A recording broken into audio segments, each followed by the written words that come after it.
My background was in supply. I did a lot of work with supply businesses for about 8 years, and before that, when I was a kid, I worked with a guy that we built boats and we mended and made nets, so I had a history of it all the way back to when I was 11 or 12 years old.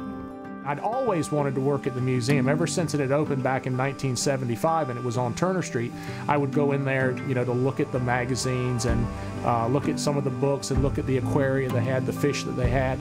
And I said, that'd be cool just to do that, you know, for a few weeks until I find something. So I came to work on grant money, not expecting to be here very long. We try to preserve the wooden boat building heritage of North Carolina. We do stabilizations, restorations, and new constructions of boats that were used on our waters. Plus, we offer classes. A lot of those are weekend classes, 2-day classes. And when a boat gets donated, if it's going to go into our historic collection, we'll bring it in and we'll build a cradle for it to help it hold its shape. That's the stabilization part. And then a lot of times we'll take the lines, the dimensions off of it so we can draw blueprints for historic purposes.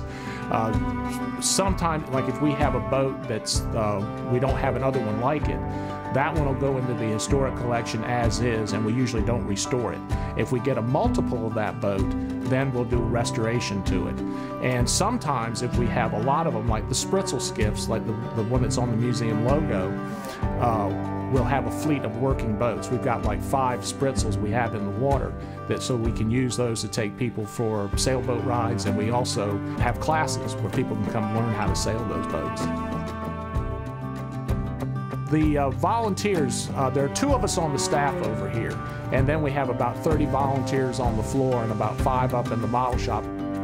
A lot of the volunteers just had a love of boats, and they obviously weren't, none of them, I don't believe, was actually building boats for a living.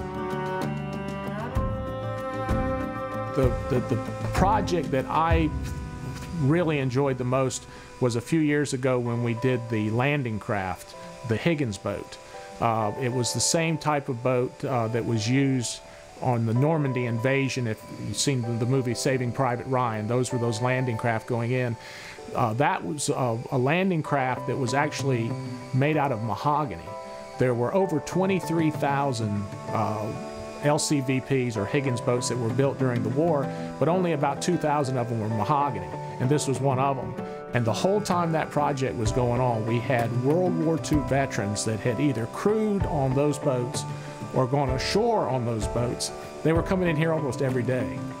And that was really, I tear up when I think about it. But almost every time that there was anybody from any kind of media, whether it was radio, print, TV, almost every single time there was always somebody in here that just happened to be a World War II veteran.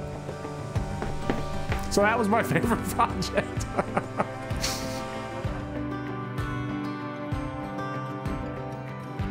This place is a special place. The whole museum is a special place. It really is. I mean, like I said, I've been here for 28 years, but I've been around since it started back in the mid-70s when they had the grand opening across the street.